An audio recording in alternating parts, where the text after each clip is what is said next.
All right, here we go. Another one. Between the ages of 19 and 24, right? That's when really boys become men, yada, yada, yada, all that good stuff. What are three things you would recommend a 19, 24-year-old should know how to do? Here are my three. One, you should know how to check your oil.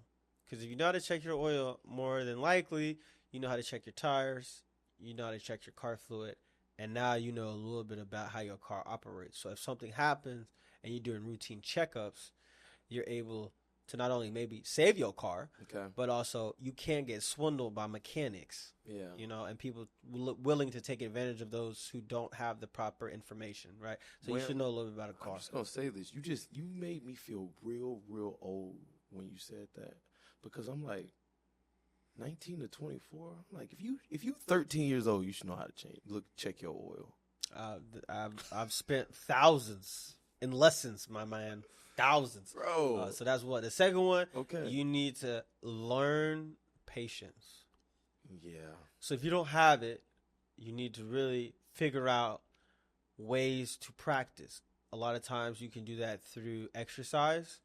You can do that through reading. You can do that through meditation. But you should learn patience. Patience helps you in every facet of life. When you're getting yelled at, when you're getting pulled over, when you're at a poker table facing an all-in call for your whole stack. Love it. And then the third thing, you should understand how your credit works. So you should understand what your credit score is, and then what are the factors that makes the Equifax, Equinox, and the other two credit bureaus, right? Equifax, TransUnion, and Experian. I don't know.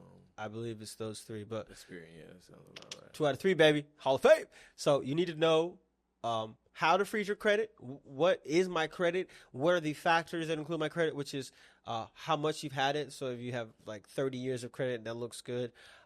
Your credit to debt ratio. So like, let's say you have 50,000 available and you've used 12,500. That looks a lot better than someone who's got 50,000 available and they're at 49,300.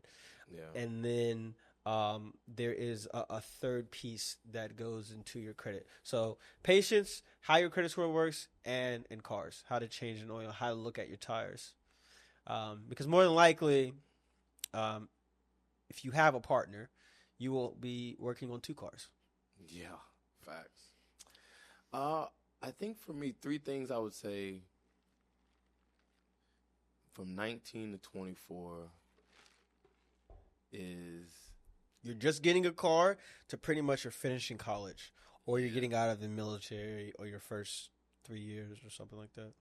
I think one of my biggest things is I think men from 19 to 24 need to know how to respect a woman. That's on the top of my list. Man, some of these hoes don't deserve it.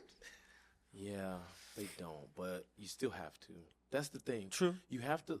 I think that's one of the biggest things that from 19 to 24 changed me the most, is that I knew how to communicate with all sorts of women. And I say that very specifically because when we have the tools to learn the things we want to learn. Mm-hmm. You know. So as a guy, like, I want to know about the thing that I'm operating. I'm going to ask questions. I'm going to find it out. Like, I was doing that stuff younger. So, like, that is what it is. But certain things you don't know that you need to know. You know? Like, if it's like when you don't know you need to know this information, then you can't. Like, with credit, like you talked about that. That was something I didn't know I needed to know what that was until about somewhere in college. And then you're like, oh, okay, cool. And then I didn't even understand how it really worked until I was like, oh, I ran up this credit card bill, and now somebody has to pay. So, like, that's things that you kind of have to learn at that point. But, like, being able to respect a woman in all fashions, like, there were some spaces that I didn't realize I was disrespecting women in. Yeah. He just said the word that I was looking for. He said disrespect.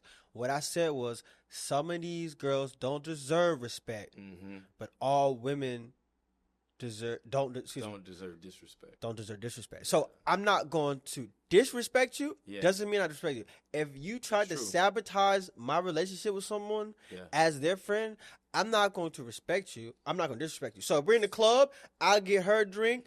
Her and her a drink. I got it. Yeah. You gonna have to pay for that. Yeah, and that's not disrespect. Like that's real. So and so I will admit what I'm saying. Maybe not know how to respect a woman, but know how to not disrespect. Yeah, if a girl smacks you in the face, you don't hit her back, but you walk away, you block her, you never speak to her again. Yeah, you take yourself out of a situation so that nothing escalates. And I think a lot of times people, they don't think about the de-escalation of a situation. De-escalation can be the thing that keeps you here tomorrow. Yeah, I remember that. Mm-hmm. You know, like I used to have that conversation with my ex when we would go out. She would get a little drunk, and then somebody would cut the line or whatever, and then she would start getting, pretty angry. This was the Ukrainian girl. This was the Ukrainian girl. Yeah, that's the type of girl that'll tell the waiter, "Hey, my baby didn't order mashed potatoes." No. She wouldn't do that. She walk into the kitchen to the chef. And I would have to be like, hey, listen. That's so sexy.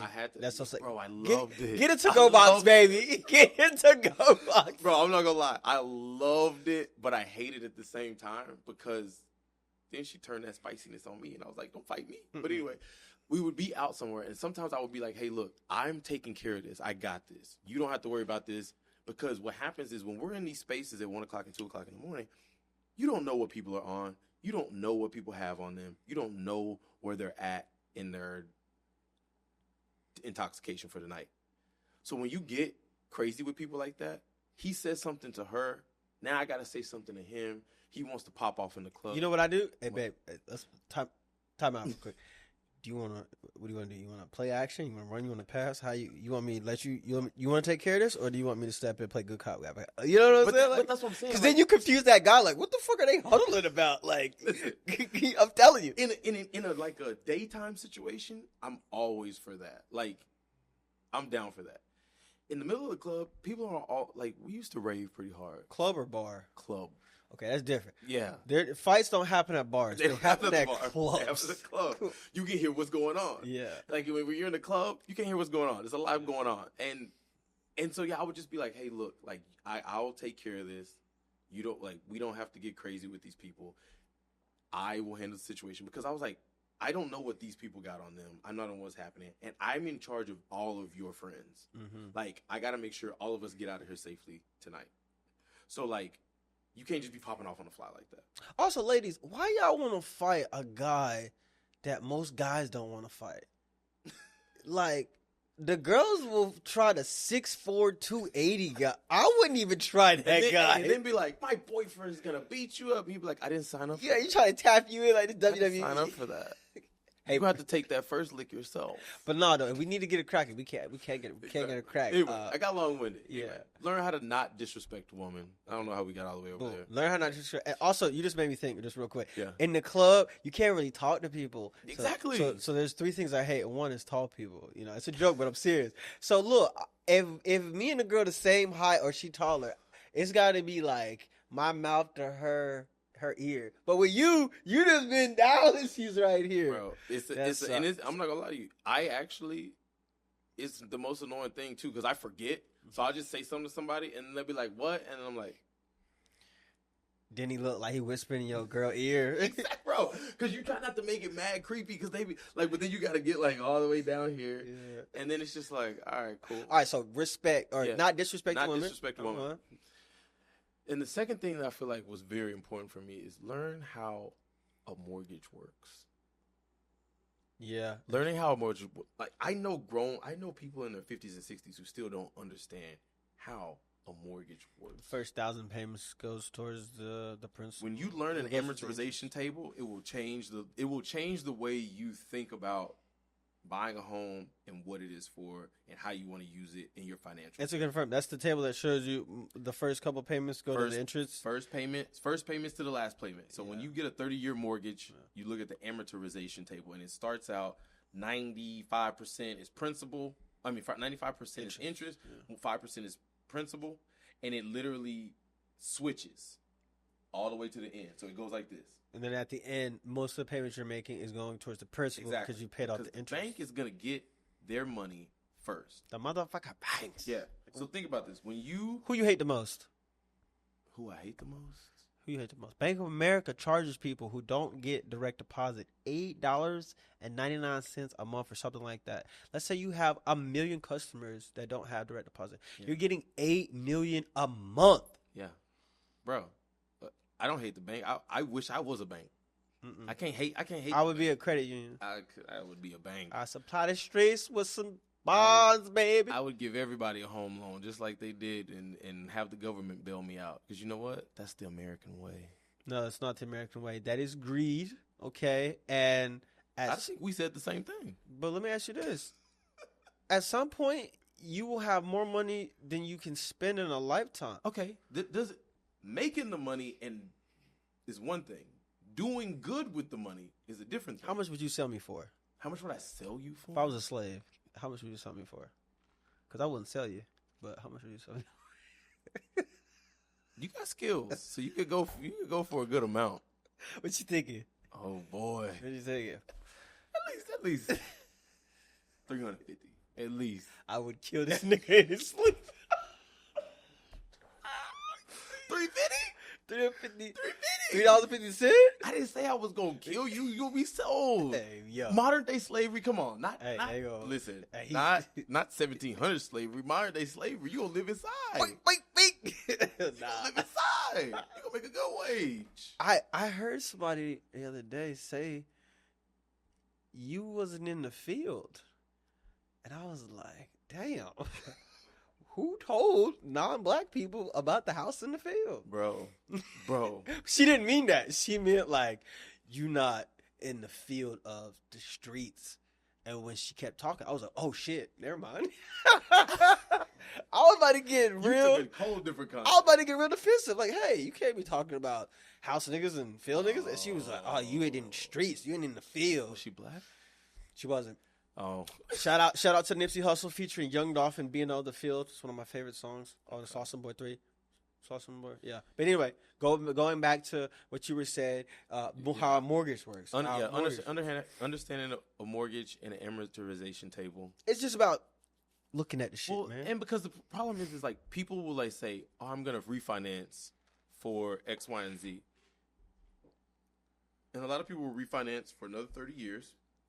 And just before or after they've paid off and actually have positive equity in the home. Exactly.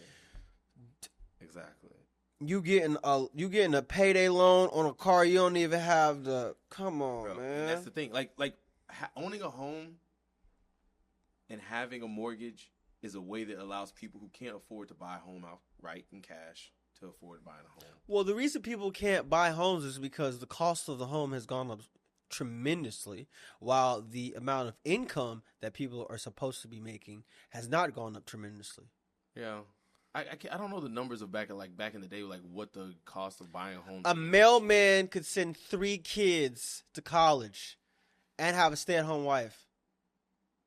Yeah. A mailman. Yeah. I don't know how much McDonald's is, but I remember back in high school, I could get a McChicken for me and a shorty for $4.60 a piece. Yeah. So total, that was $9.20. Inflation has gone up a lot. I would love to see what you know what I'm saying. But that is very true. I think also, in order for you to jump into a house, you most likely need a kid, man. Because if you have a home with no kids, like you're starting to build wealth. But I bet my fucking dime, if you could instead invest $3,500 a month in somewhere instead of $3,500 in a mortgage, you could most likely, if you did it right, you could jug your way of making enough to buy a house outright. Yeah, you could. In 30 years. If you're investing 35, now of course you still have rent. Your rents are going to increase wherever you're living. Yeah. That, and third. But if you're making $3,500 a month to be able to invest in somewhere else, what is that a year? That's like $37,000 a year. Yeah, but so if you could put $37,000 a year somewhere, bro, 3 years, that's automatically $130,000. Yeah, but are you talking about like for an investment property, or are you talking I'm not saying it property? I'm saying putting the money in somewhere where it becomes an asset. Well, yeah. Not necessarily the Dow, but like if you're a professional fucking poker player, you could play for $3,500 a month. You're gonna run that 130 up to way more. Yeah. Well, you hope. You hope. I mean, that's as long as you play 2 cards, not 4. Real estate is it's the backbone. It's the backbone of America. Yeah, exactly. But again, it's not the best tool for building wealth if you're trying to like exponentially. That's what I'm saying. That's what I'm saying. So if you don't have any kids, like if you have the expendable income, I mean, of course. But even still, like you could if you do that, you could save it for a few years, buy a rental property. You know, or you could buy a rental property outright. There's a lot of different options for it. You know, but understanding. I'm not getting into the financial wealth. Well, understanding the mortgages part. All right, and then what's the third thing? Let's see. Sorry. Can we pause real quick because they called me about my car? Keep going. That's cool. Yeah. So third thing. If you want. What's up? If you want. I can take it. All right, yeah. So he's taking a call right now about his car, and once again, he proves my point that you should know. You should know. Listen. About tires. Okay. I've learned a lot with dealing with cars. I used to drive a '78 Caprice, and I didn't fix it up, bro. Swinging, I'm banging, maybe. It was yellow, called Big Bird. But I've learned a lot about cars. My mom always took her cars to Firestone, and I absolutely hate Firestone. My car is at Firestone right now, but only for 2 specific reasons.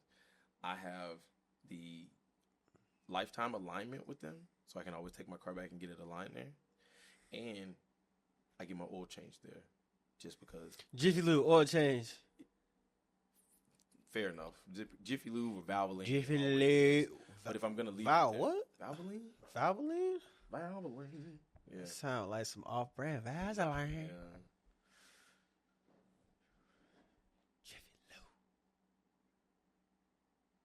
Also, fellas, we will be talking about XXX rated R stuff. This is my beige voice from Harley Quinn. Okay, the third one. The third one. 19 to 24. Stay in the gym. Stay in the gym. Stay in the gym. Those are 3 most important things that I can tell you. Stay in the gym. Stay in the gym, because gotta let the titties talk. After 25, 30, it's hard to create that routine. And not to point out, but like, all you Anglo-Saxon dudes, your hair gonna fall off and it's gonna go to your belly. So make sure you watch what you eat when you're sitting at a desk 8 hours a day, because it's just gonna grow here, and it's not gonna grow here, man. Also, have to become a power lifter. Stop wearing those baseball caps.